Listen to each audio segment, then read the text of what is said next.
जिनकी चरण रज से माटी हो गई चंदन, चल पड़ी लेखनी और किया विमर्श लिपि का स्वतंत्र सृजन। जीवन है पानी की बूंद महाकाव्य बना, जिनकी मौलिक पहचान भावलिंगी संत आचार्य विमर्श का जन जन करता है गुणगान। योग सार प्राभृत संस्कृत ग्रंथ पर विमर्शोदया प्राकृत टीका की रचना कर प्रथम प्राकृत टीकाचार्य के रूप में विख्यात पूज्य आचार्य श्री एक ऐसे संत हैं जिनकी रचना देश और धर्म के लिए जियो को मध्य प्रदेश शिक्षा बोर्ड ने कक्षा 11 के पाठ्यक्रम की पुस्तक मकरंद में सम्मिलित किया। वर्तमान के ऐसे भावलिंगी संत आहार जी के छोटे बाबा और सूरी गच्छाचार्य श्री 108 विराग सागर जी महाराज के परम प्रभावक शिष्य विमर्श सागर जी महाराज के मुखार बिंद से श्रवण करें। विमर्शवाणी।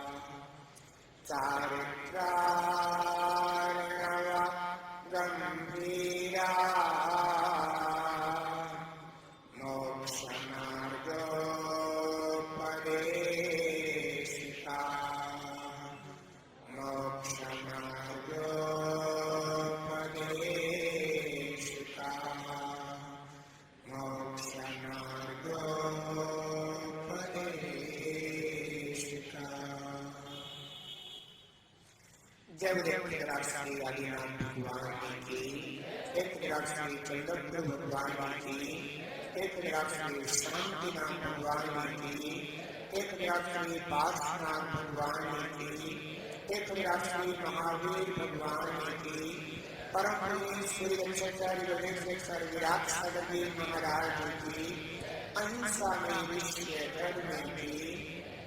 जय बोले परम पूज्य श्रीमणाचार्य गुरु श्री विमर्श सागर जी महाराज जी की।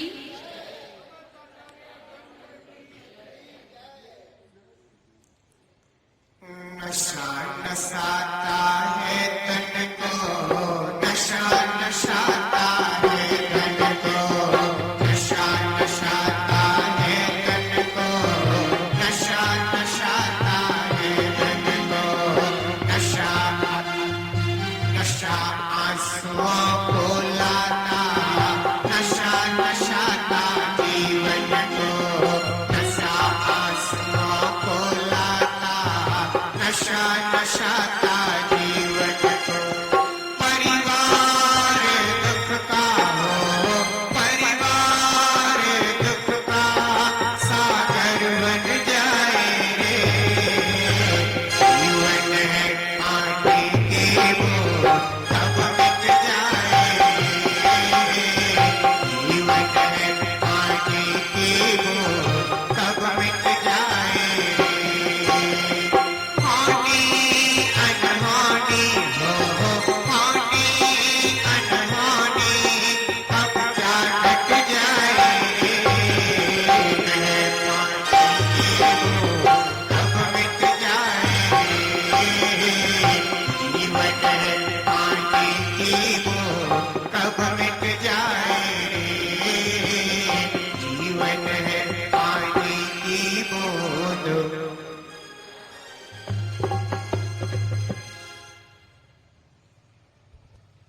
स्वस्थ भारत, समृद्ध भारत।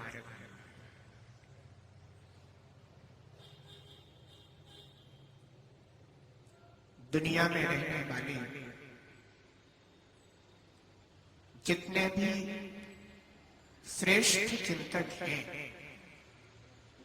श्रेष्ठ विचारक हैं, जितने भी धर्मोपदेशक हैं,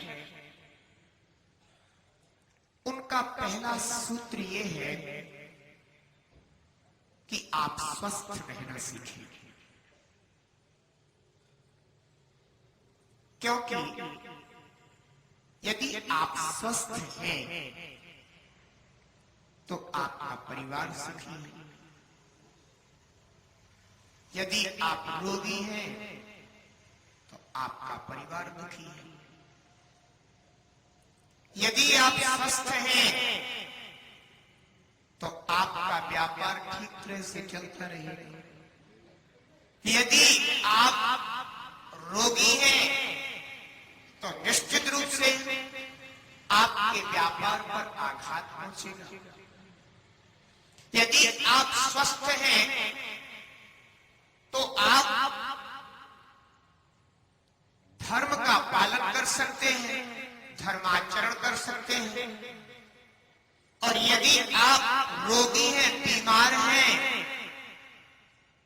तो आपका धर्म आपके हाथ से छूट सकता है। यदि आप स्वस्थ हैं तो आप समाज सेवा कर सकते हैं।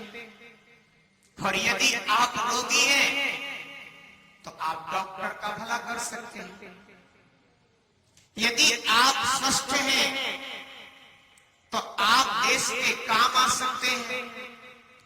और अगर आप रोगी बीमार पड़े हैं तो आप देश के काम तो नहीं आ सकते, लेकिन इस देश पर, इस राष्ट्र पर आप बोझा बन करके अपना जीवन जरूर व्यतीत कर सकते हैं। आप सभी एक चिंतनशील प्राणी हो, मनुष्य हो। मनुष्य वही है जो चिंतनशील होता है,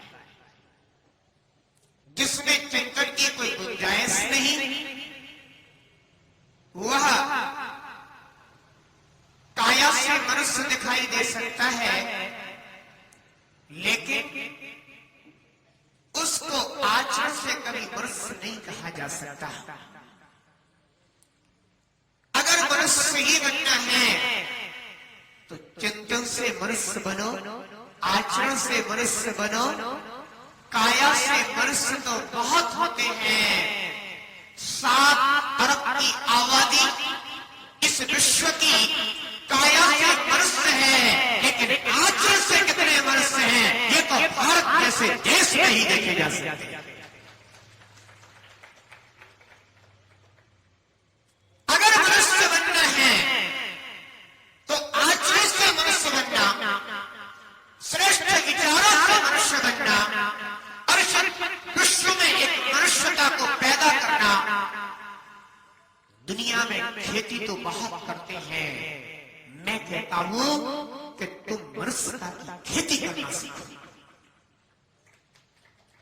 अगर तुम मनुष्यता की खेती कर सकते हो और श्रेष्ठ आचरणवान मनुष्यों को पैदा कर सकते हो, तो मैं कहता हूं तुम इस भारत के ही नहीं, तुम इस संपूर्ण ब्रह्मांड के, संपूर्ण विश्व के तुम एक श्रेष्ठ कृषक। और यदि तुम मनुष्यता को पैदा नहीं कर सकते, आचरणवान जीवों को जन्म नहीं दे सकते और पैदा नहीं कर सकते, तो तुम भी धरती पर बोझ हो।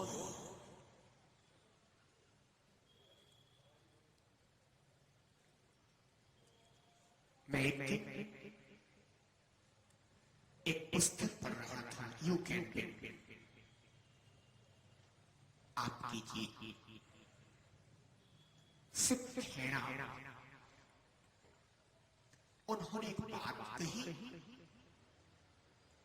कि यदि आप किसी समाधान का, किसी समस्या का समाधान नहीं है तो आप खुद ही एक समस्या है।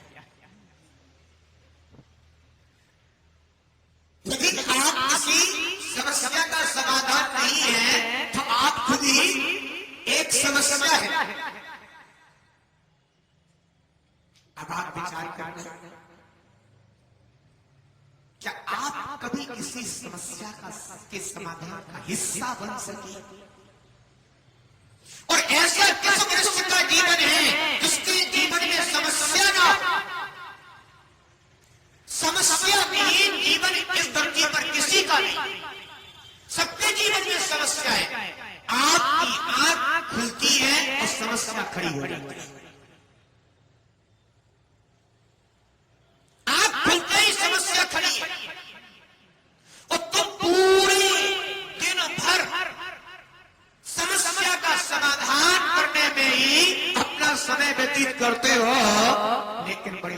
आश्चर्य की बात है, फिर भी समस्या का समाधान नहीं होता। जीवन का अंत हो जाता है, समस्याओं का अंत नहीं होता। जीवन का अंत हो उसके पहले जीवन को समझ लेना आवश्यक है। बहुत कम लोग हैं इस दुनिया में जो जीवन की समझ रखते हैं, जिन्हें इस जीवन का मोल पता है। ऐसे दुनिया में बहुत कम लोग हैं। ध्यान रखें, अगर आपके घर पर कोई मेहमान हुआ हो और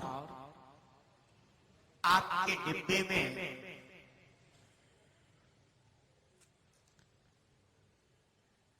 घी थोड़ा सा बचा हो, तो वो महिला ही जानती है कि घी कितना मूल्यवान है। उस घी की समझ उस महिला को ही होती है, और वो उतने घी में ही किस तरह से अपने घर की इज्जत को, सम्मान को बना करके रखती है, महिला ही समझती है। कभी कभी ऐसी घटना हो जाती है, अचानक ऐसा हो जाए कि मेहमान आ जाए और वस्तु कम हो, तब देखो महिला कितनी समझदारी से अपने परिवार का सम्मान बना के रखती है। अहो, तुम्हें अपने परिवार का सम्मान बनाना तो कदाचित आ गया, लेकिन इस जीवन की समझ कब पैदा होगी और इस जीवन का सम्मान बनाने की कला तुम कब सीख पाओगे? तुमने जो जीवन पाया है ये कोई सामान्य जीवन नहीं, सामान्य जीवन नहीं, ये वो जीवन है जिसे दौलत से खरीदा नहीं जा सकता और जिसे औषधि से पाया नहीं जा सकता। जो दौलत से ना खरीदा जा सके और औषधि से ना मिल सके, वो ही सबसे दुर्लभ है। ऐसा मानव जीवन आपने पाया और फिर भी आप अगर परिवार में रहते हुए परिवार के लिए समस्या बन गए, तो सबसे बड़े शत्रु परिवार के तुम ही हो। अगर तुम परिवार के लिए समस्या बन गए हो तो सबसे बड़े शत्रु परिवार के तुम ही हो। क्यों? क्योंकि जितना परिवार किसी शत्रुओं से दुखी नहीं है, उससे ज्यादा तो तुमसे दुखी है। शत्रु क्या देता है? दुखी तो देता है, पीड़ा तो देता है। और अगर तुम ही परिवार को दुख देने में कारण बन गए हो, तो तुम परिवार के सदस्य हो या शत्रु दल के सरदार हो? कौन हो तुम? पहचानो अपने आप को। इस दुनिया में जीवन को समझने वाले लोग बहुत कम हैं, होश में जीने वाले लोग बहुत कम हैं, बेहोशी में जीने वाले लोग सबसे ज्यादा हैं। आदमी जब नींद में होता है तो बेहोशी में होता है कि होश में होता है? जब नींद में होता है होश में होता है कि बेहोशी में होता है? और जब जागृत अवस्था में होता है तब होश में होता है कि बेहोशी में होता है?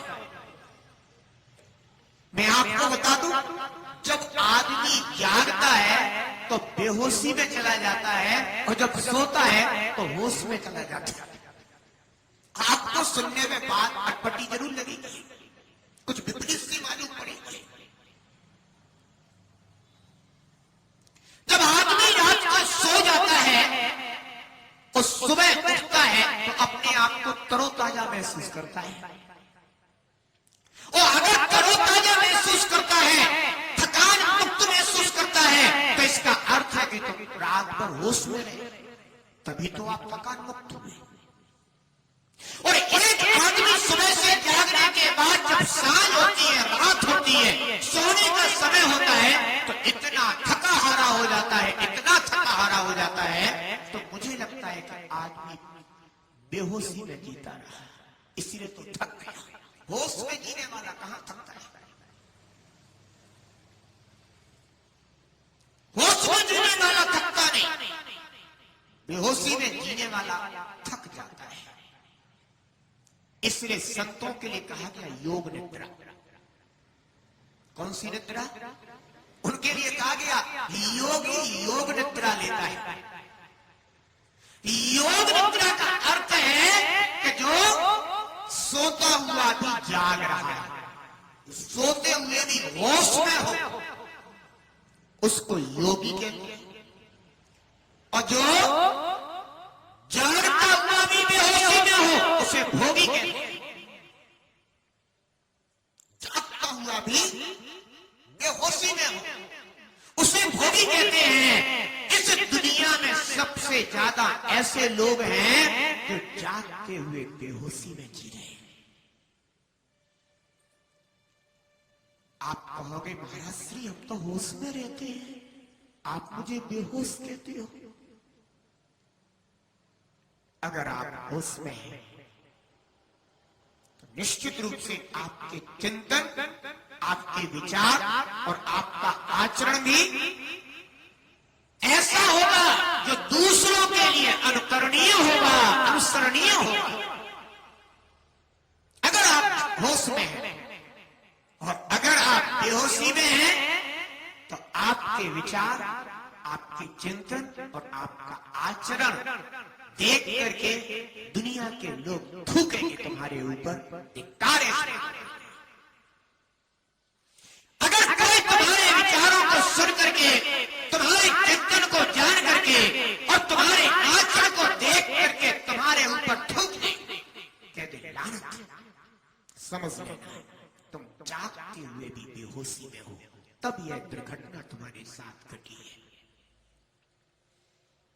और यदि कोई तुम्हारे विचार चिंतन को देख करके, सुन करके, आचरण को जान करके, देख करके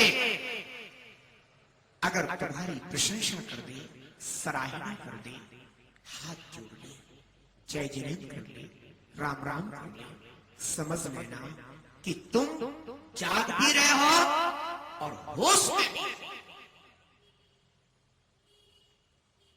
तो मैं ये कह रहा था, इस दुनिया में जागृत अवस्था में बेहोश रहने वाले लोग बहुत हैं। आप देख लीजिएगा, एक परिवार है, उस परिवार में ऐसे कितने लोग हैं जो शराब पीने की इच्छा रखते हैं। वर्तमान में एक ऐसा पेय हर आदमी के होठों तक पहुंच रहा है, जो पेय समाज में, परिवार में तूफान खड़ा कर देता है। जो समाज में तूफान खड़ा कर दे, परिवार को तहस नहस कर दे, ऐसा पेय तुम्हारे परिवार का शत्रु है, समाज का शत्रु है। और जिस पेय को पीने के बाद तुम्हारा शरीर ही अनेकों रोगों का घर बन जाए, वह पेय तुम्हारे लिए उपयोगी कैसे हो सकता है? आदमी दूध पी सकता है, शरबत पी सकता है, जिससे स्फूर्ति आए जीवन, शरीर का निर्माण हो, बुद्धि का विकास। दूध पीने से आदमी की बुद्धि का विकास होता है। और अगर दूध पीने से बुद्धि का विकास नहीं होता हो, मैं मानता हूं, चलो अगर आपके चिंतन अच्छे हों, श्रेष्ठ हों, मैं स्वीकार करूंगा। अगर आपको ऐसा लगता होगा दूध पीने से बुद्धि का विकास नहीं होता, शराब पीने से बुद्धि का विकास होता है, तो आप एक काम कीजिए, जब बच्चे को स्कूल भेजो तो उसे दूध की जगह शराब का गिलास पिला करके स्कूल भेज देना। मैं मान जाऊंगा कि तुम्हारा चिंतन ठीक है। ऐसा करने के लिए तुम्हारी आत्मा राजी है, ऐसा करने के लिए तुम्हारी आत्मा तैयार होती है। जब तुम अपने बच्चे के लिए शराब पिला करके स्कूल भेज सकते हो और स्कूल से आने पर सबसे पहले शराब का प्याला देकर के उसका स्वागत कर सकते हो, अगर ऐसा नहीं कर सकते तो इसका तात्पर्य है यह पेय नहीं है, पीने योग्य नहीं है, ये अपेय है। आप इतना तो समझ जाएंगे कि अगर मैंने बालक के लिए शराब पिला दी तो उसकी बुद्धि, सोचने और समझने की शक्ति खत्म हो जाएगी। जो हमारे बेटे का विकास होना चाहिए था, सर्वांगीण विकास जिसे कहा जाता है, वह सर्वांगीण विकास हो नहीं सकता। इसका अर्थ है शराब एक ऐसा खोटा पदार्थ है जिस पदार्थ का सेवन करते ही आदमी की सबसे पहले क्या खराब होती है? बुद्धि खराब हो जाती है। आप परिवार के सदस्य हैं, कोई मुखिया हो सकता है तो कोई भाभी मुखिया होगा, और आप एक ऐसे परिवार में रहते हैं तो क्या चाहते हैं कि आपका परिवार आपके द्वारा हमेशा पीड़ित रहे, आपका परिवार आपके द्वारा हमेशा दुखी रहे, आपका परिवार आपके द्वारा हमेशा समाज में नीचा देखे? क्योंकि शराबी व्यक्ति के द्वारा कभी अपने कुल की, अपने वंश की समाज में प्रतिष्ठा नहीं रखी जा सकती।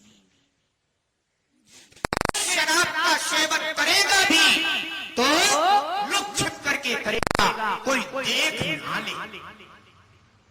क्यों? जब तुम अमृत पी रहे हो तो दूसरों को दिखाने में क्या परेशानी है? क्या परेशानी है? लेकिन आपसे जीवन के लिए भी सही नहीं है और परिवारी जन के लिए भी सही नहीं है। ध्यान रखना, अगर आपको एक श्रेष्ठ जीवन की शुरुआत करनी है, एक परिवार की सुरक्षा करनी है, समाज में प्रतिष्ठा चाहिए, कर्तव्य पालन में आपको आगे बढ़ना है, कर्तव्यशील बनना है, तो एक काम करना, जब तुम्हारे बेटे का जन्म हो और 45 दिन का तुम्हारा बच्चा हो जाए और जब तुम उसे मंदिर लाओ तो सबसे पहले अगर गुरु मिल जाए तो गुरु के द्वारा उस बच्चे को ये नियम दिला देना कि तू शराब नहीं पिएगा जीवन में कभी।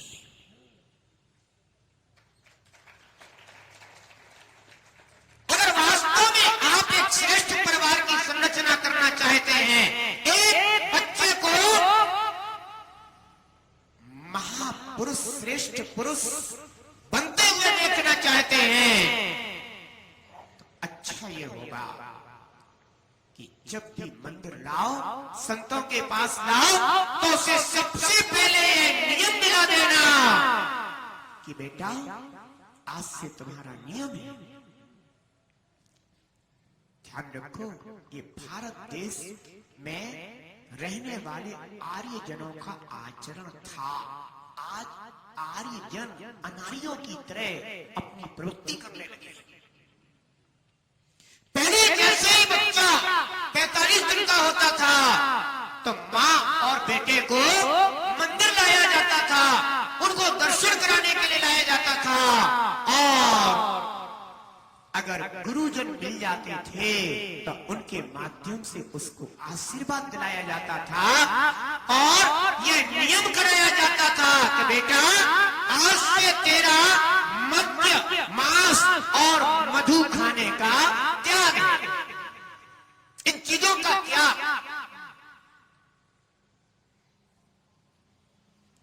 अब बच्चा तो समझता नहीं है कि मद्य क्या चीज है, शराब क्या चीज है, मांस क्या चीज है, शहद क्या चीज है, बच्चे नहीं समझते उस समय। लेकिन आचार्यों ने कहा 8-9 वर्ष तक माता पिता का यह दायित्व है कि जो नियम बच्चे को कराए गए हैं वे सारे नियमों का पालन माता पिता कराएं और उन्हें उनके विषय में समझ पैदा करें, उनका दायित्व है।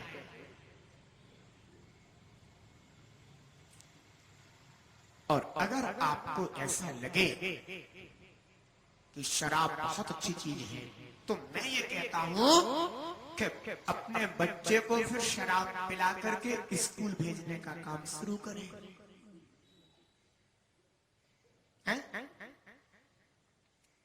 आदमी कितना पतित हो गया, कितना पतित हो गया।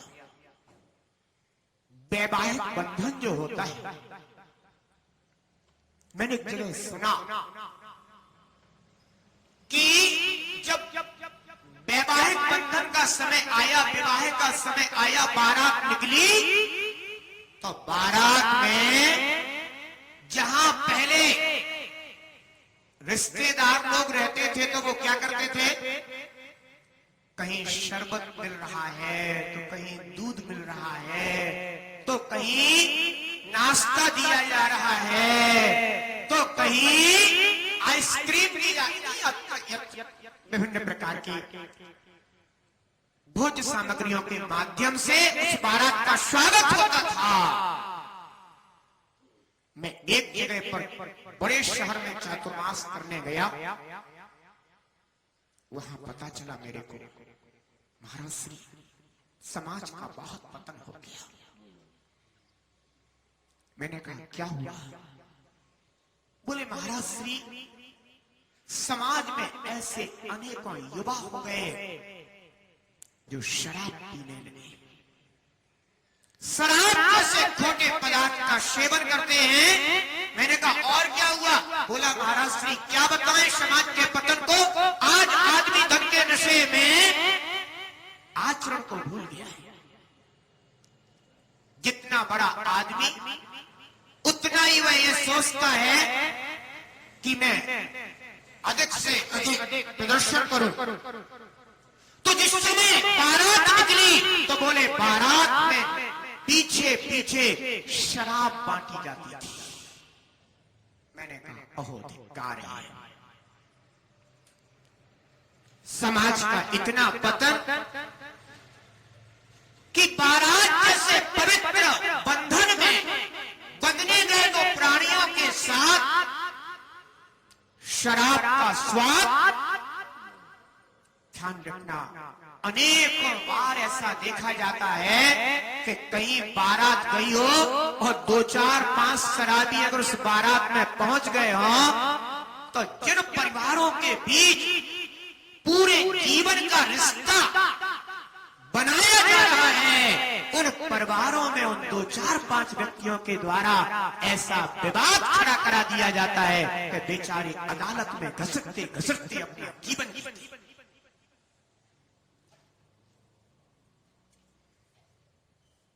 शराब समाज में सबसे बड़ी बुराई है और शराबी समाज का सबसे बड़ा दुश्मन।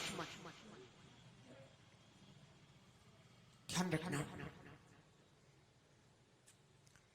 इसलिए मैंने कहा कि अगर शराब अच्छी वस्तु हो और आपको अच्छी लगती है और आपके बेटे हैं तो पिला करके भेजो इसको, लेकिन तुम ऐसा नहीं कर पाओगे, तुम्हारी आत्मा इसके लिए तैयार नहीं होगी। इसका अर्थ है कि तुम जानते हो कि शराब एक बुराई है और अगर ये बुराई जीवन में आ गई तो ध्यान रखना, एक बार अच्छाई तो बहुत जल्दी छूट जाती है, लेकिन बुराई को छोड़ना बहुत मुश्किल होता है। आदमी अपने सदाचार को बहुत जल्दी खो देता है, लेकिन दुराचरण को छोड़ पाना बहुत मुश्किल होता है। अच्छा तो यह होगा कि यह बुराई जीवन में आए ही नहीं। शराब पीने वाला अपने बच्चों का दुश्मन है, अपने पिता का दुश्मन है, अपने माता और पत्नी के लिए कितना दुख देता है ये तो वो ही जानते हैं। इसलिए ध्यान रखना, अगर एक श्रेष्ठ जीवन की शुरुआत करनी है तो सबसे पहले शराब का त्याग कर देना और बच्चे को भी सबसे पहले शराब का त्याग करा देना। ये आर्य पद्धति है। शराबी बुद्धि से विकृत हो जाता है। सबसे पहला अटैक बुद्धि पर पड़ता है, आदमी की बुद्धि बिगड़ जाती है। फिर शराबी व्यक्ति के द्वारा कौन सा कुकृत्य है जो नहीं किया जाता। आज के समय में तो मीडिया का इतना अधिक प्रभाव है कि सुबह घटना हो और शाम को जन जन तक पहुंच जाती है। और आप अखबार के माध्यम से ऐसे अनेकों समाचार देखते होंगे, पढ़ते होंगे, जानते होंगे कि कोई पिता शराब के नशे में अपने घर पहुंचा और जैसे ही अपने घर पहुंचा, घर पर कोई भी नहीं था, उसकी बेटी घर पर। उस शराबी पिता ने अपनी बेटी को ही अपनी हवस का शिकार बना लिया। क्या ये समाचार पढ़ने में नहीं आते? अरे समाचार तो पढ़ते हो, लेकिन पढ़ने की आदत हो गई है समाचार, इसलिए समाचार पढ़ते हो। अरे अगर ऐसा समाचार पढ़ने के बाद भी तुमने चिंतन कर लिया होता तो मैं कहता हूं तुमने रामायण पढ़ ली होती। मैं कहता हूं तुमने कोई धर्मशास्त्र पढ़ लिया है। क्यों? क्योंकि तुम्हें बुराई का बोध हो गया। और अगर एक अखबार से भी तुम्हारे लिए बुराई का बोध हो जाए और तुम उस बुराई को त्यागने के प्रति संकल्पित हो जाओ, मैं कहता हूं तुमने धर्मशास्त्र को केवल पढ़ा ही नहीं है, तुमने धर्मशास्त्र को पी लिया है। ऐसी कितनी दुर्घटनाएं अखबारों में आए दिन आपको पढ़ने को मिलती हैं, लेकिन उनको केवल अखबार पढ़ने की आदत हो गई है, उनसे तुम कभी कोई शिक्षा नहीं ले पाते। और मैं ये कहता हूं शिक्षा लेने वाला हो किसी भी चीज से शिक्षा ले सकता है। एक शराबी अपनी बुद्धि को इतना विकृत कर देता कि सोचने और समझने की शक्ति उसमें नहीं रह जाती है। क्या आप चाहेंगे कि आपके अंदर सोचने और समझने की शक्ति ना रहे, एक पागल की तरह आपकी चेष्टाएं हो? क्या आप ऐसा जीवन जीना चाहेंगे? आप ऐसा जीवन जीने के लिए कतई तैयार ना हो। आप चाहेंगे कि हमारे लिए समाज में सम्मान मिलेगा। आप भी तो समाज के सम्मान में कोई ऐसा श्रेष्ठ कार्य कीजिए, आपको समाज में भी सम्मान मिलेगा। राजे गोपाल जी को आज सम्मानित किया, किस लिए किया? किस लिए किया? कोई अच्छा काम करते होंगे तभी तो किया। राजन जी को सम्मानित किया, कोई श्रेष्ठ कार्य करते होंगे तभी तो किया। किसी शराबी का किया ऐसा सम्मान कि बुला करके उसको बुलाया गया हो कि महाराज श्री, ये हमारे नगर के एक प्रसिद्ध शराबी हैं, दिन भर शराब के नशे में धुत रहते हैं, अनाप शनाप गालियां इनके मुख से स्रवित होती रहती है। कभी कभार रास्ते में ये पड़े रहते हैं, कुत्ते भी इनका स्वागत करते हैं। इसलिए जब कुत्ते भी इनका स्वागत करते हो तो हम भी इनके स्वागत के लिए यहाँ पर तैयार हैं। कभी किया जाता है ऐसे व्यक्ति का स्वागत? क्या किया? शराबियों का कभी स्वागत नहीं किया जाता। अगर स्वागत भी होता है तो किससे है? आज भी 2 गालियां सुनाएगा उसको, लेकिन कभी माला नहीं पहनाई जाएगी, ये ध्यान रखना, क्योंकि ये शराबी और तो और परिवार के सदस्य भी कहते हैं। अगर परिवार के सदस्य में है तो कोई चाचा है तो क्या कहेंगे? परिवार के लोग चाचा के पास मत जाना। क्या कहेंगे? चाचा के पास मत जाना। क्यों? वो शराबी है, शराबी। ध्यान रखना, शराबी व्यक्ति की बुद्धि विकृत हो जाती है और शरीर ऐसा नशेला हो जाता है कि फिर चाहे करता है कि मिल जाए 2 पैर, 2 घूंट मिल जाए और आदमी तड़पने लग जाता है। जो चीज आपके लिए इतना दुख का कारण बन जाए, समाज में प्रतिष्ठा गिर जाए, शरीर का स्वास्थ्य गिर जाए, और शराबी व्यक्ति देशभक्त नहीं हो सकता।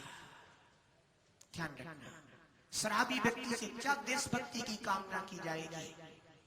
है? की जा सकती है क्या कि ये देश भक्त है? ध्यान रखना, किसी ने व्यंग लिख दिया कि कोई शराबी 15 अगस्त 26 जनवरी पर शराब के नशे में रात्रि में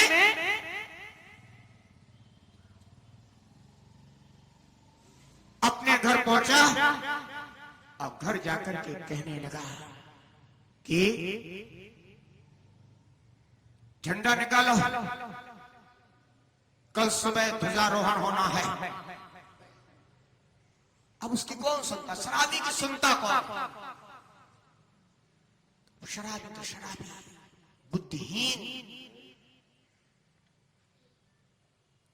एक बार किसी को जन्म से ही बुद्धि ना मिले, मैं उसे श्रेष्ठ मानता हूं, लेकिन जो बुद्धि पाकर के भी शराब पी करके बुद्धिहीन हो जाए, वह उससे भी ज्यादा निकृष्ट गया। और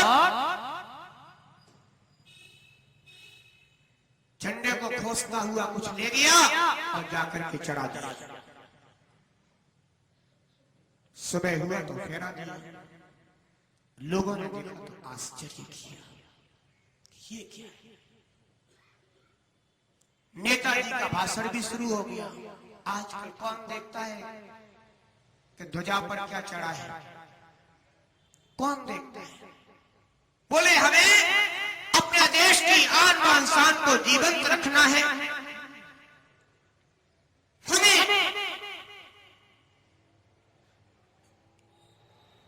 इस ध्वजा के लिए अपने प्राणों का बलिदान कर देना है। श्रोता हंस रहे थे, श्रोता देख देख करके हंस रहे थे।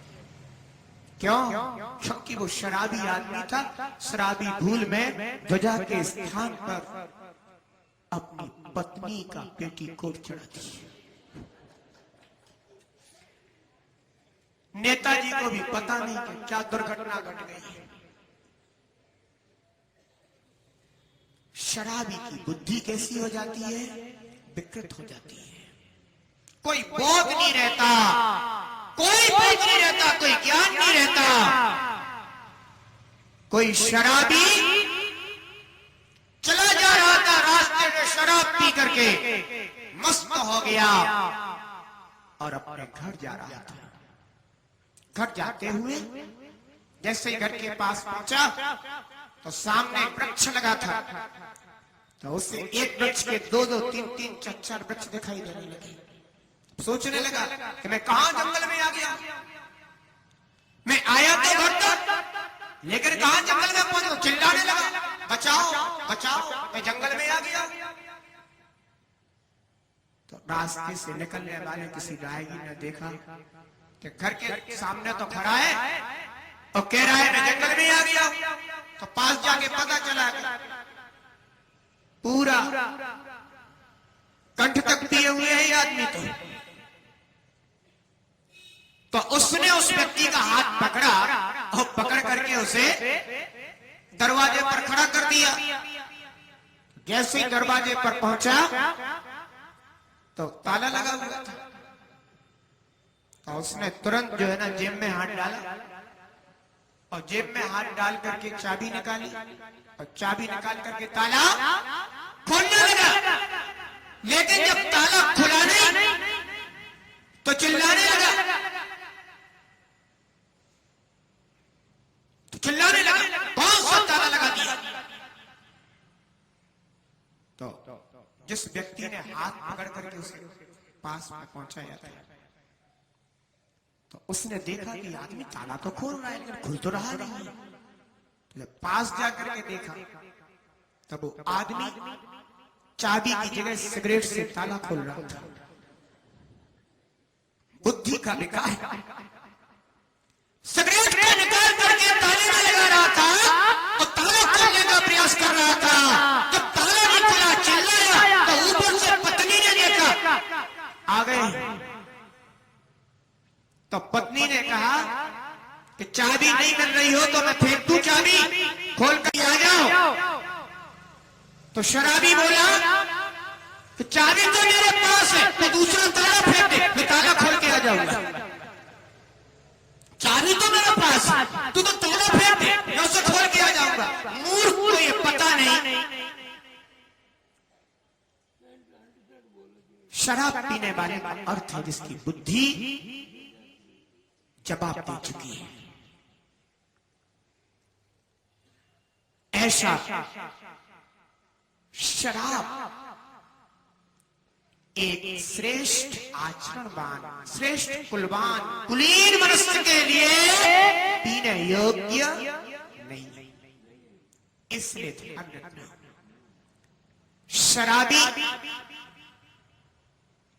जब कभी शराब पी करके आपके रास्ते से गुजरता हो तब देखो उसकी चाल कैसी हो जाती है। ऐसी चाल हो जाती है जैसे कि पैरों में कोई फोड़ा हो गया, चलते ना बन रहा, लड़खड़ाता हुआ चलता है, गालियां देता हुआ चलता है। कभी जा गिरा तो पड़ा है, कभी नाली में पड़ा है तो कभी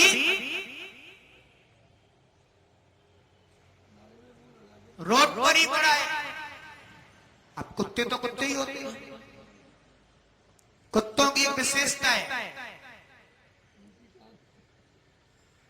कि वे दिन भर अगर टांग उठा करके करना चाहे, आप समझते हैं, तो करते रहे। तो कोई कुत्ता निकला है और निकलने के बाद सीधा इधर करता हुआ, उधर करता हुआ, किसी की मोटरसाइकिल पे करता हुआ, तो किसी के कुछ पे करता हुआ, सीधा शराबी के पास पहुंचा। उसने कहा, अरे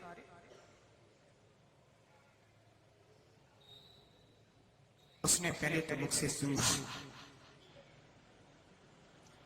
तो शराबी कहता है, मित्र क्या सुनते हो? तो मित्र दिखाई दिया, तो उसने भी, मित्र ने भी सोचा कि कम से कम आदमी का स्वागत तो करूं। किसी के घर जाता हूं तो पानी तो पिलाता है, अपन गिलास तो भर के दे नहीं सकते, तो इसे कम से कम पानी तो पिलाऊं। तो कुत्ते ने भी टांग उठा के बोले स्वागतम। तो शराबी बोला अमृतम अमृतम अमृतम।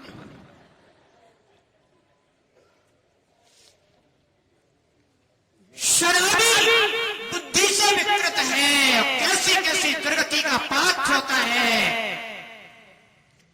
इस भाव में तो मैं अपने परिवार को बिगाड़ देता है। पत्नी ने अगर शराब के लिए पैसे नहीं दिए, यहां तक सुना जाता है शराबी ने अपनी पत्नी की हत्या कर दी। बाद में जब नशा उतरा तब पता चला कि जब नशा उतरा तब तक तो सब कुछ समाप्त हो चुका था। मैंने ऐसे ऐसे व्यक्तियों को देखा कि जो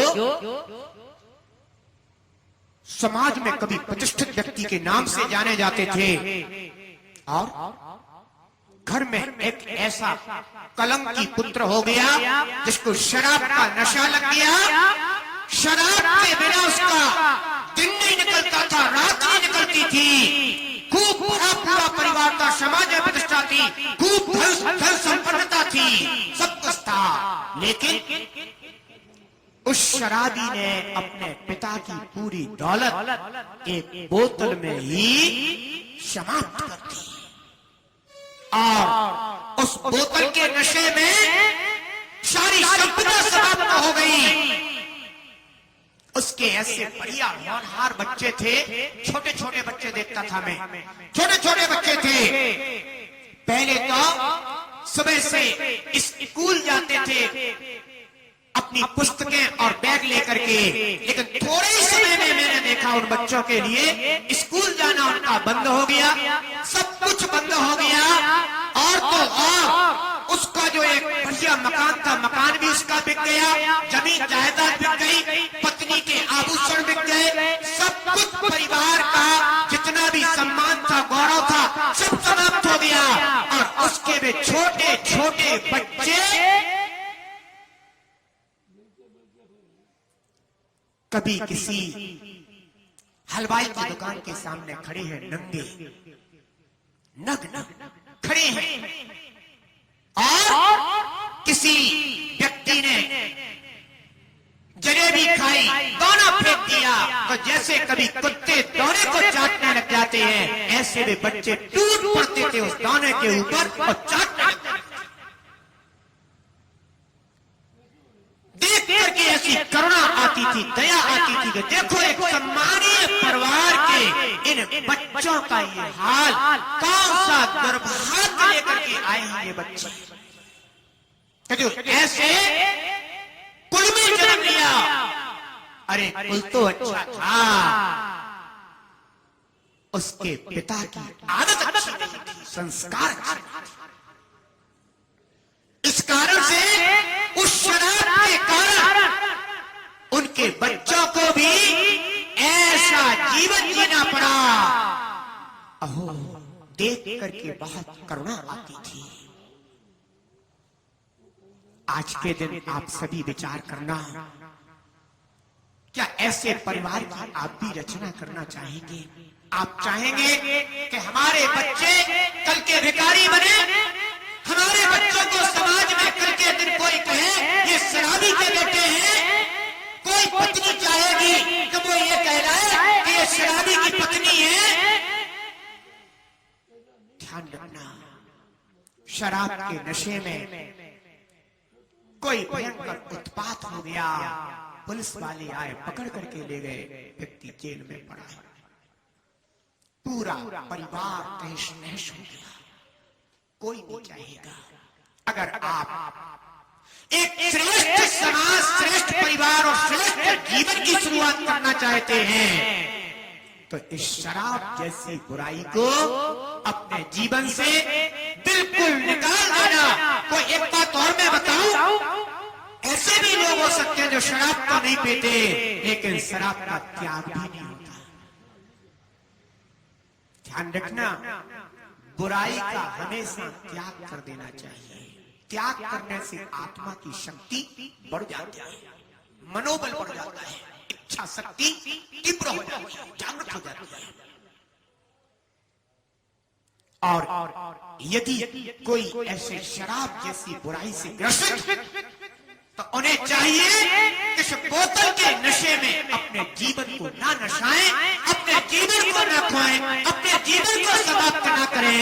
एक बोतल का नशा,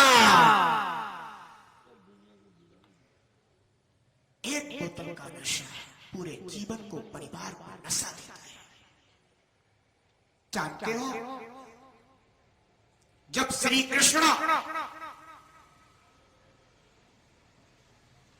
भगवान नेमिनाथ के समाश्रम में पहुंचे और नेमिनाथ से पूछते हैं कि भगवान द्वारका का अंत कैसे होगा, द्वारका का नाश कैसे होगा।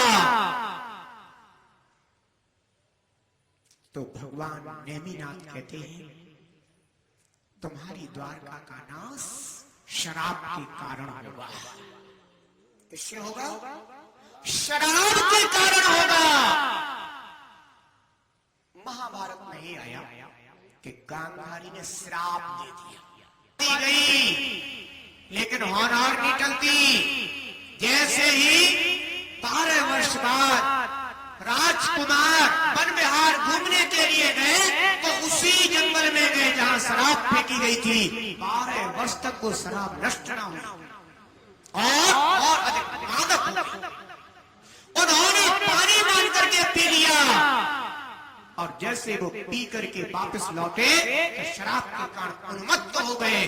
द्विपायन को देखा, मुमराज को देखा तो उन्होंने सोचा ये कोई है जो द्वारिका को नष्ट करेगा, इसको मारो मारो मारो। उन्होंने पत्थर उठा करके द्विपायन को मारना प्रारंभ कर दिए। द्विपायन को क्रोध, द्विपायन को क्रोध आ गया। क्रोध में देख करके वे कुमार श्री कृष्ण और बलराम के पास पहुंचे और बताया ऐसा ऐसा हो गया। लेकिन द्विपायन बहुत क्रोध में आ गए और श्री कृष्ण की भी उन्होंने बात ना मानी। द्वारिका का अंत हो गया। किसके कारण? शराब के कारण द्वारिका का अंत हो गया। अरे द्वारिका जले या ना जले लेकिन तुम्हारे परिवार का तो दुर्भाग्य शराबी के द्वारा लिख दिया जाता है। इसलिए बंधुओं, शराब जैसी बुराई को समाज में कभी आने मत देना, परिवार में कभी आने मत देना। आज का युवा सबसे ज्यादा भटक रहा है। वर्तमान में आने वाले जितने भी विज्ञापन हैं, ये विज्ञापन तुम्हें होश में लाने के लिए नहीं है। कोई भी विज्ञापन तुम्हें होश में लाने के लिए नहीं है। ये जितने भी विज्ञापन आ रहे हैं ये सब तुम्हारे अंदर बेहोशी पैदा करने के लिए आते हैं।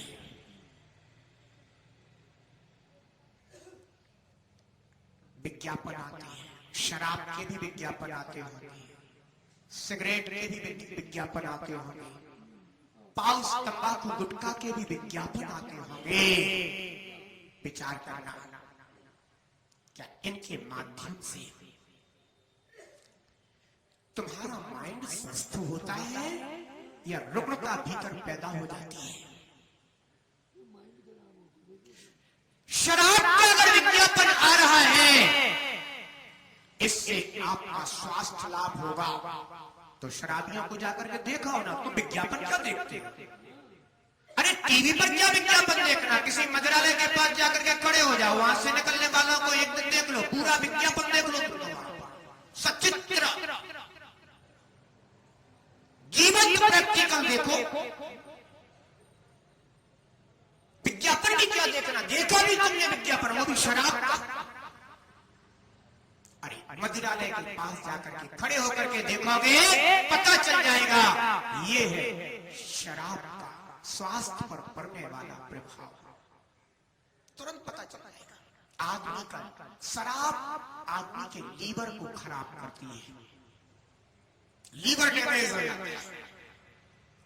और लीवर ये शरीर के अंदर ऐसा अंग है जो अगर खराब हो गया तो आदमी को भगवान भी बचाना चाहे तो भी बचा नहीं सकता, अगर लीवर खराब हो गया।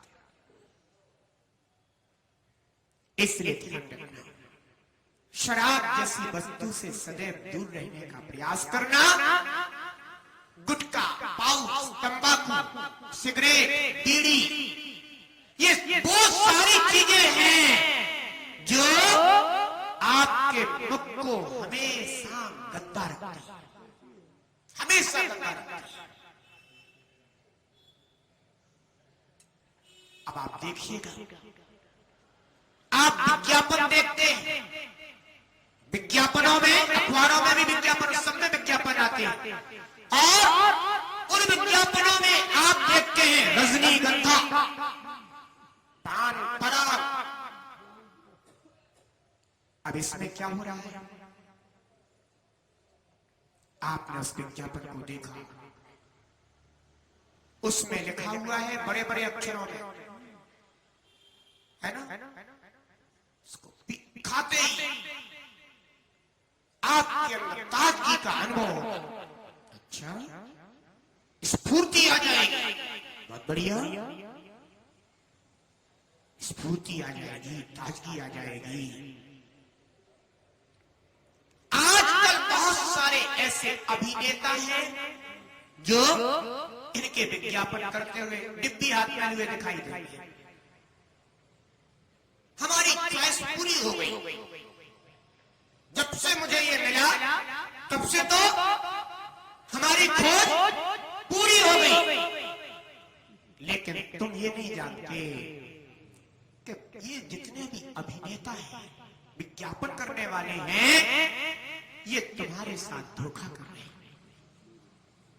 तुम्हारा उनमें विश्वास है, उनकी कला पर विश्वास है, और वे तुम्हारे साथ क्या कर रहे हैं? दगा कर रहे हैं, धोखा कर रहे हैं, तुम्हारे जीवन के साथ खिलवाड़ कर रहे हैं, तुम्हारे शरीर के साथ, स्वास्थ्य के साथ भी खिलवाड़ कर रहे हैं, तुम्हारे परिवार को नष्ट करने में भूमिका अदा कर रहे हैं, और तुम उन्हें क्या मानते हो? ये हमारी आदर्श है। जो महान ऋषि मुनि तुम्हारे आदर्श होने चाहिए थे, आज वे आदर्श नहीं है। आदर्श वे हैं जो हाथ में डिब्बी लेकर के बताते हैं रजनीगंधा खाओ, पान पराग खाओ, विमल खाओ, गुरु खाओ, सबको खा जाओ। ध्यान रखो, ये जितने भी विज्ञापन है क्या कर रहे हैं? तुम्हारे अंदर बेहोशी पैदा कर रहे हैं, और तुम बेहोश करना। शराब पी रहे हो, तंबाकू खा रहे हो, सिगरेट पी रहे हो, बीड़ी पी रहे हो, अनेक प्रकार के पान मसाला खा रहे हो, और रामायण का पाठ कर रहे हो, भागवत पढ़ रहे हो। तुम्हारा रामायण का पाठ और भागवत का पाठ व्यर्थ है भैया। उसको पढ़ने से तुम्हारे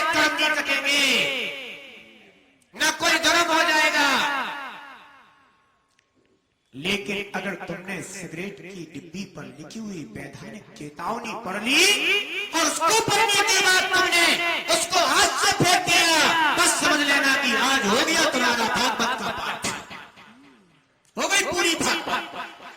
क्योंकि पढ़ते किस लिए होगा? जीवन को अच्छा बनाने के लिए। और किस लिए पढ़ते हो? और अगर तुमने खूब उत्साह के साथ भागवत का पाठ करा दिया और बीड़ी सिगरेट तंबाकू जैसी बुराइयों को तुम छोड़ ना पाए, तो ध्यान रखना तुम्हारा वो भागवत का पाठ तुम्हारे जीवन के लिए क्या उत्तरदायी हो सकता है, उत्थानदायी हो सकता है? अरे नहीं हो सकता। पहले इन बुराइयों को छोड़ते, तब तो धर्म शास्त्र तुम्हारे लिए आज्ञा देने में कारण बनते। ध्यान रखना, ऐसे कितने सारे लोग हैं जो बीड़ी सिगरेट तंबाकू गुटखा खाते रहते हैं और धीरे धीरे क्या होता है, मुख के अंदर चबाते चबाते चबाते चबाते एक जो अपने है ना मुख के अंदर झिल्ली पाई जाती है, वह म्यूकस मेम्ब्रेन नाम की जो झिल्ली होती है, जो अपने लिए रक्षा करने वाली होती है, वो धीरे धीरे क्या हो जाती है, उसके माध्यम से गल जाती है। और गल जाने के बाद जो सामान्य कभी कभी छाले हो जाते हैं मुख में, वे छाले ही क्या बन जाते हैं, धीरे धीरे फिर कैंसर बनने लग जाते हैं। वे ही छाले। क्यों? क्योंकि जो रक्षक झिल्ली थी, वो रक्षक झिल्ली तो अब नष्ट हो गई है। तो मुख के अंदर वह छाला एक दिन कैंसर का रूप धारण कर लेता है। धीरे धीरे आपने देखा होगा अनेकों ऐसे गुटखा पाउच तंबाकू खाने वाले लोगों के लिए कि जो जिनका मुख पहले तो अच्छा खुलता था, लेकिन धीरे धीरे धीरे धीरे क्या हो गया, उनका मुख खुलता ही नहीं है। फाइब्रोसिस नाम की उनको बीमारी हो जाती है। क्या?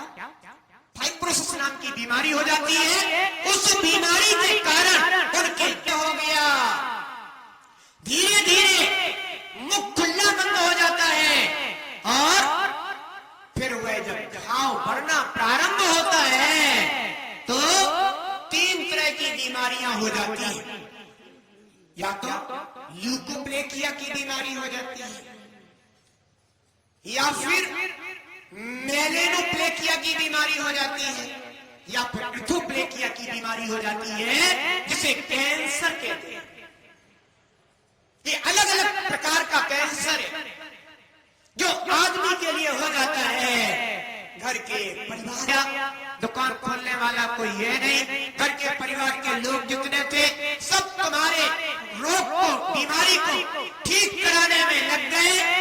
जो पैसा था वह समाप्त हो गया, पत्नी के माता के जो आभूषण थे वह आभूषण भी बिक गए, तो भी कैंसर ठीक ना हुआ। मुंह देखो तो गाल कैंसर से पीड़ित है, कैंसर से पीड़ित है। तुम्हारे शरीर के ही अंगों से डॉक्टर कहीं से चमड़ी निकाल निकाल करके तुम्हारे मुंह पे चिपकाता रहता है, तो भी वह रोग बीमारी कभी ठीक नहीं हो पाती। पूरा मुख बिगड़ जाता है, सौंदर्य बिगड़ जाता है। क्या मिला तुम्हें पान मसाले खाने से? क्या ये ऐसी निकोटीन रहता है इनके अंदर, ऐसी आदत पड़ जाती, ऐसी आदत पड़ जाती कि उस आदमी को ऊपर तलब लगती है। तलब रह नहीं सकता कोई आदमी उसके बिना। मैं एक जगह पर था, एक व्यक्ति ने अपना ही उदाहरण सुनाया। बोला महाराज श्री 12 बजे अपने घर लौटा, चैन नहीं आ रहा था, तो मैं जिस पलंग के पास लेटता था उस पलंग पर जा बैठा। फिर मैंने क्या किया, जिस जेब में मैं तंबाकू पाउच रखता था उस जेब को हिलाया हिला करके कुछ मिल जाए, निकल आए कुछ। तो बोले उसमें जो गिरता रहता था थोड़ा बहुत निकला उसमें से। अब बोले हमको चाहिए सुपारी, क्या करें? तंबाकू खाने की आदत थी, सुपारी खोजी, सुपारी ना मिली तो क्या किया, जहां बोले मैं रोज अपना रहता था वहां खोजने का प्रयास किया कि मिल जाए दो चार दाने जो पीक के साथ निकल गए हो।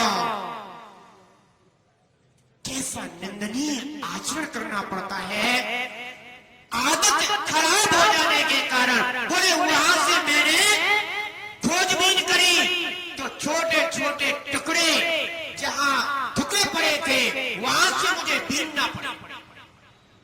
उनको उठाने के बाद चूने कहां से मिले, तो बोले दीवार से खरोंच करके और उसको निकाल करके मुझे अपने मुख में डालना पड़ा। अहो, आदत पड़ गई कि जब तक वो मिले नहीं तब तक शांति ना मिले। अहो, विचार करना बंधुओं, गुटखा पाउच खाते खाते खाते खाते, तंबाकू खाते खाते, सिगरेट बीड़ी पीते पीते आदमी विषैला हो जाता है, आदमी के अंदर विष बन जाता है। और इतना विष बन जाता है, इतना विष बन जाता है। अभी अभी मुझे किसी ने एक घटना सुनाई थी कि महाराज श्री मैं गुटखा खाता था, हमारे घर में वर्षों से पुत्र पैदा नहीं हुआ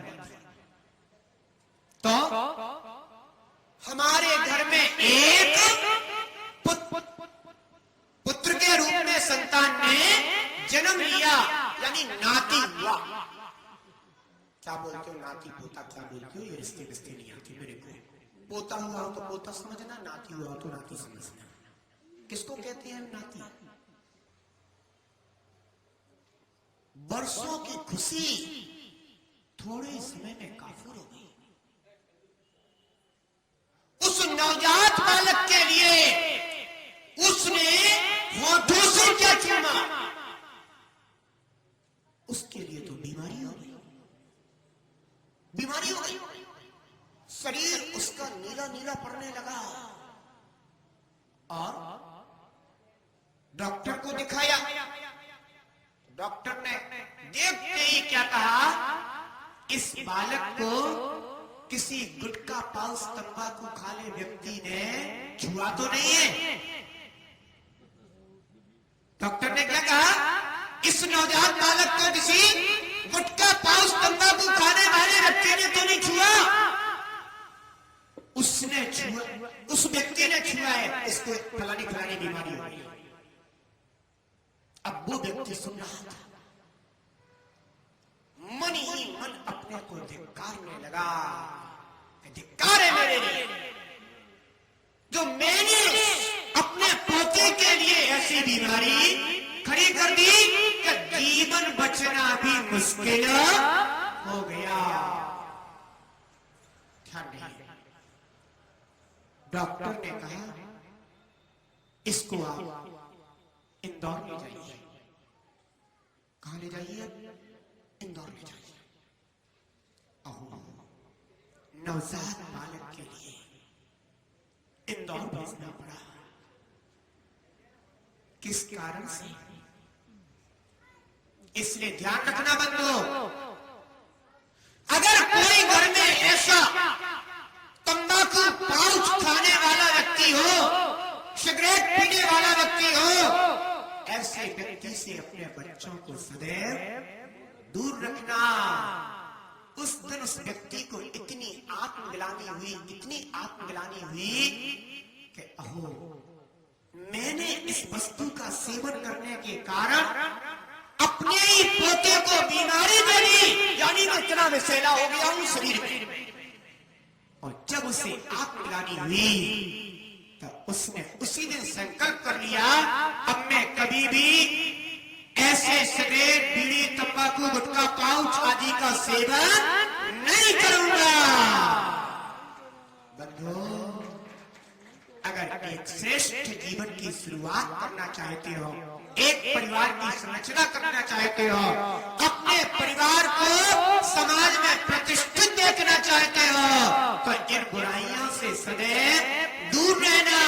अगर कोई गुटखा, पाउच, बीड़ी, सिगरेट, तंबाकू ऐसी बुराइयों से पीड़ित हो तो इनको त्याग देना और अपने जीवन को अच्छा बनाने का प्रयास करना। ध्यान रखना, ये बीड़ी, सिगरेट, तंबाकू जानवर भी नहीं खाते। क्या? जानवर भी नहीं खाते। गधे के लिए कभी तंबाकू खाने के लिए रख देना, गुटखा खाने के लिए खा ले भैया, रजनीगंधा है, खाएगा क्या? वो कहेगा कि ये गंदा है और मैं गधा हूं, मैं गधा होकर के अभी गंदा नहीं, गंदा नहीं, मैं ऐसी वस्तु का सेवन नहीं कर सकता। जब गधा भी ऐसी वस्तु का सेवन नहीं करता है तो वो विजयनगर के गधो, तुम क्यों ऐसी वस्तु का सेवन करोगे?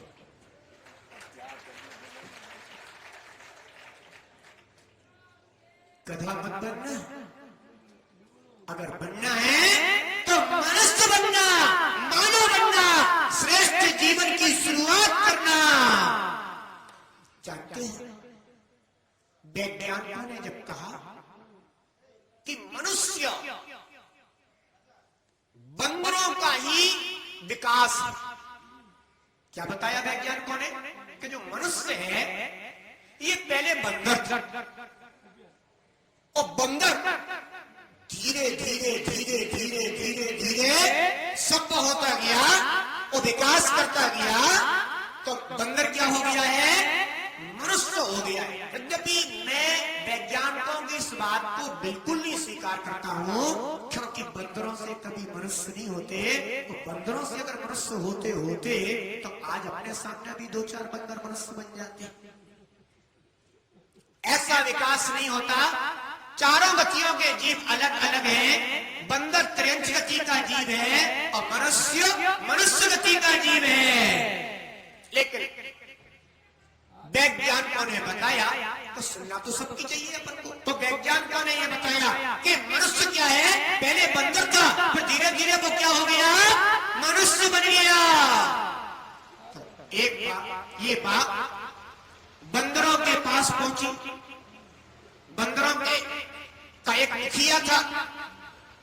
बंदरों के मुखिया के पास जब यह बात पहुंची तो बंदरों के मुखिया ने पंचायत बुलाई, सारे बंदरों को इकट्ठा किया और इकट्ठा करने के बाद उसने अपने बंदर समाज से कहा कि देखो भाई, मनुष्य अपनी जाति से भी अब बहुत बड़ा छिड़खान करने वाले हैं और मनुष्यों ने अपनी जाति पर भी आक्रमण किया है, अपने संस्कारों पर आक्रमण किया है, अपनी सभ्यता पर आक्रमण किया है।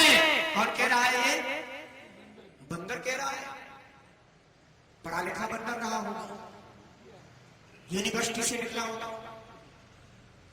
तो उसने अपने बंदर समाज को इकट्ठा किया और कहा कि मनुष्य जाति अब अपने ऊपर, अपने संस्कारों के ऊपर, अपनी सभ्यता के ऊपर आक्रमण कर रही है और इसे बंदर समाज से नहीं करेगी। तो बंदरों ने कहा, भाई बात क्या है, आप पहले बताइए। तो उस बंदर ने कहा कि मुझे पता चला है कि मनुष्य के लिए बंदरों का ही विकसित रूप बताया जा रहा है कि मनुष्य का जो विकास हुआ है वो बंदरों से। तो बंदरों ने कहा कि ये तो अपने लिए बड़े गौरव की बात है, ये तो अपने बड़े बड़े सम्मान की बात है, कि मनुष्य जाति का भी विकास हुआ और वो भी अपनी जाति से हुआ है। ये तो जब इतिहास लिखा जाएगा तो अपनी जाति का भी बड़े गौरव से नाम लिया जाएगा। इसलिए इसमें दुख की बात क्या है? जानते हो, बंदरों का जो मुखिया था उसने कहा कि इसमें अपने कोई गौरव की बात नहीं है। मनुष्य शराब पीता है, मनुष्य तंबाकू खाता है, मनुष्य गुटखा खाता है, मनुष्य रेत पीता है, मनुष्य और भी अनेक प्रकार से नशा करता है। और मनुष्य नशा करता है और अगर वह अपनी जाति से परिवर्तित माना जाएगा तो अपनी जाति के भी संस्कारों का इसमें कलंक होगा, दाग होगा, अपनी जाति पर कलंक लगेगा। इसलिए हम कतई मानने को तैयार नहीं कि मनुष्य हमारी जाति से विकसित हुआ है, अन्यथा ये कलंक अपनी जाति पर लगेगा। ध्यान रखना, बंदरों ने तो अस्वीकार कर दिया, तुम कब बंदर अस्वीकार करोगे? ध्यान रखना, ऐसी बुराई को अपने जीवन में स्थान मत देना, ठीक है ना? शराब अपने परिवार को बिगाड़ता है, तन को बिगाड़ता है, स्वास्थ्य को बिगाड़ता है। सिगरेट, तंबाकू, पाउच, गुटखा ये भी अपने जीवन के शत्रु हैं। इनके द्वारा कभी जीवन अच्छा बनता नहीं है। एक और सिगरेट जलती जाती है, दूसरी ओर तुम्हारे फेफड़े जलते जाते हैं। क्या? एक और सिगरेट जलती जाती है, दूसरी ओर तुम्हारे फेफड़े जलते जाते हैं। और अगर तुम्हें अपने पैसे को जलाने में ही आनंद आता है तो सिगरेट में खर्च करके क्यों जलाते हो? सीधा नोटों की गड्डी बनाओ, एक दिया सिलाई उठाओ, तीली लगाओ और मजे करो। ध्यान रखो, तुम्हारा पैसा जल रहा है, खो रहा है। किसी ने एक बार कहा कि निम्न जातियों का उत्थान क्यों नहीं होता? क्यों नहीं होता इनका उत्थान? कारण सिर्फ इतना है, ये मेहनती लोग, इतनी मेहनत का जो है ना बड़े लोग नहीं करते, कोई मेहनत नहीं करता। एक मजदूर जितनी मेहनत करता है उतना दूसरे लोग नहीं करते। बेचारे मेहनत करते हैं, कमाते हैं, पैसा लाते हैं, लेकिन उस पैसे को इस नशे में लगा देते हैं जिससे उनके परिवार का कभी भी उत्थान हो पाता नहीं। अगर वास्तव में इस भारत देश में रहते हुए राष्ट्र की मूल धारा से जुड़ना है, राष्ट्रभक्ति से जुड़ना है, अगर परिवार और समाज की अच्छी संरचना करना है तो आज इस बुराई को यहाँ पर छोड़ देना, त्याग देना। आज से शराब, गुटखा, पाउस, तंबाकू, बीड़ी और सिगरेट इसका सेवन नहीं करेंगे। आप सभी इसका संकल्प लेंगे, दोनों हाथ उठा करके इसका सराय भी संकल्प कीजिए। हाथ उठाइए अपने दोनों हाथ। क्यों? क्योंकि जिस चीज का संकल्प नहीं होता उसके उस पाप कर्म का आश्रय आत्मा को होता रहता है, इसलिए नियम हो जाता है। एक छोटा सा भी नियम आपके लिए न जाने कौन से उत्थान में कारण बनेगा। ठीक है ना? बहुत अच्छा। आज से एक संकल्प लेकर के जाइए, ना नशा हम करेंगे और ना किसी को नशा कराएंगे, ना करेंगे ना कराएंगे और ना करते हुए की अनुमोदना करेंगे। व्यर्थ का पाप आत्मा के लिए क्यों बांधे? इसलिए आज का यह संकल्प आपके लिए अच्छे जीवन का, श्रेष्ठ जीवन का विकल्प बने, ऐसे मेरी आज के दिन आप सभी के लिए पवित्र भावना है। आपका शरीर स्वस्थ रहे, आपका धन आपके जीवन आपके परिवार के पोषण के काम आए और आपका परिवार समाज में प्रतिष्ठित बने और आपके द्वारा कुछ इस देश के लिए किया जा सके, ऐसी मेरी भावना है। यानी आप भी अगर देश के काम आ जाए, और देश के काम क्या आया, जो देश में रहने वाला देशवासी के काम आ गया, समझ लो वह देश के काम। इसलिए हम देशवासियों के काम आ सके तो समझना कि हमने देश की रक्षा की, देश की सुरक्षा की और अपने देश की भक्ति की, राष्ट्रभक्ति की सभी के अंदर ऐसे भाव रहे। नशा नसाता है तन को, नशा नसाता है तन को, नशा नसाता है तन को, नशा नसाता है तन को, नशा आंसुओं को लाता, नशा नसाता जीवन को, नशा आंसुओं को लाता, नशा नसाता जीवन को। परिवार दुख का हो, परिवार दुख का सागर बन जाए, पानी की कब मिट जाए, जीवन है पानी की कब मिट जाए, पानी अनहानी हो, पानी अनहानी कब क्या घट जाए, जीवन है पानी की कब मिट जाए, जीवन है पानी की कब मिट जाए, जीवन है पानी की बूंद। जय बोलिए पंच परमेश्वरी भगवान की। परम